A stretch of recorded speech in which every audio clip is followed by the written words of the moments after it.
Doctor റോസറ്റ Sherwood hall. ആരാണ് doctor റോസറ്റ?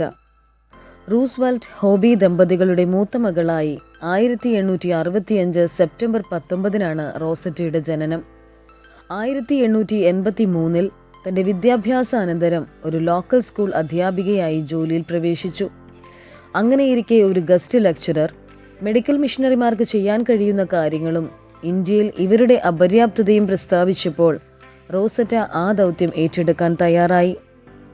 പെൻസിൽവാനിയയിലെ women's medical കോളേജിൽ നിന്നും ബിരുദം കരസ്ഥമാക്കിയ ശേഷം മൻഹാട്ടനിലെ ഒരു ഡിസ്പെൻസറിയിൽ പരിശീലനം ആരംഭിച്ചു. ചൈനയിൽ മിഷണറിയാകുവാൻ ആഗ്രഹിച്ച റോസറ്റ വിമൻസ് ഫോറിൻ മിഷണറി സൊസൈറ്റിയിൽ അപേക്ഷിച്ചു. അവിടേക്ക് തന്നെ മിഷണറിയായി പോകുവാൻ ആഗ്രഹിച്ച ഡോക്ടർ ജെയിംസ് റോസറ്റയെ വിവാഹം കഴിക്കുവാൻ ആഗ്രഹിച്ചു. എന്നാൽ ചൈനയേക്കാൾ കൊറിയയിൽ വനിതാ മെഡിക്കൽ മിഷണറിയെ ആവശ്യമായിരുന്നതിനാൽ അവളെ സൊസൈറ്റി കൊറിയയിലേക്കാണ് അയച്ചത്. ആദ്യത്തെ 5 വർഷത്തിനുള്ളിൽ വിവാഹിതയാവാൻ പാടില്ലാത്തതിനാൽ ഡോക്ടർ ജെയിംസിൻ്റെയും ഡോക്ടർ റോസറ്റയുടെയും വിവാഹ നിശ്ചയശേഷം രണ്ടുപേരും അവരവരുടെ പ്രവർത്തന മേഖലയിലേക്ക് യാത്രയായി.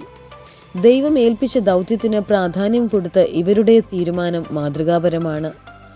അന്ധവിശ്വാസങ്ങളും അനാചാരങ്ങളും നിറഞ്ഞ കൊറിയയിൽ ചെന്നപ്പോൾ അവിടുത്തെ സ്ത്രീകളുടെയും കുട്ടികളുടെയും ശോചനീയ സ്ഥിതി കണ്ട റോസറ്റ തൻ്റെ ശുശ്രൂഷ കൊറിയയിൽ വളരെ ആവശ്യമാണെന്ന് തിരിച്ചറിഞ്ഞു. വിവാഹിതരായി ഭർതൃഗൃഹത്തിൽ വരുമ്പോൾ മുതൽ അടിമയെപ്പോലെയാണ് കൊറിയയിലെ യുവതികളെ പരിഗണിക്കുന്നത്. പുരുഷന് താമസിക്കാൻ എല്ലാ സൗകര്യങ്ങളും ഉള്ളപ്പോൾ തന്നെ അതിനോട് ചേർന്നുള്ള അടുക്കളയും ഇടുങ്ങിയ മുറികളുമാണ് അവളുടെ ആശ്രയം. സ്ത്രീകൾക്ക് വിദ്യാഭ്യാസം നൽകി ഈ അനാചാരങ്ങൾക്ക് അറുതി വരുത്തണമെന്ന് റോസറ്റ തീരുമാനിച്ചു.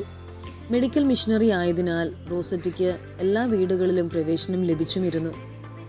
അന്ധയായ പെൺകുട്ടിയെ പഠിപ്പിക്കുവാനായി കൊറിയൻ ഭാഷയിൽ ബ്രെയിലി ലിപി ക്രമീകരിച്ചു. ഇവർക്ക് വേണ്ടി ആരംഭിച്ച സ്കൂളുകളിൽ പിന്നീട് ബധിരർക്കും പ്രവേശനം നൽകി.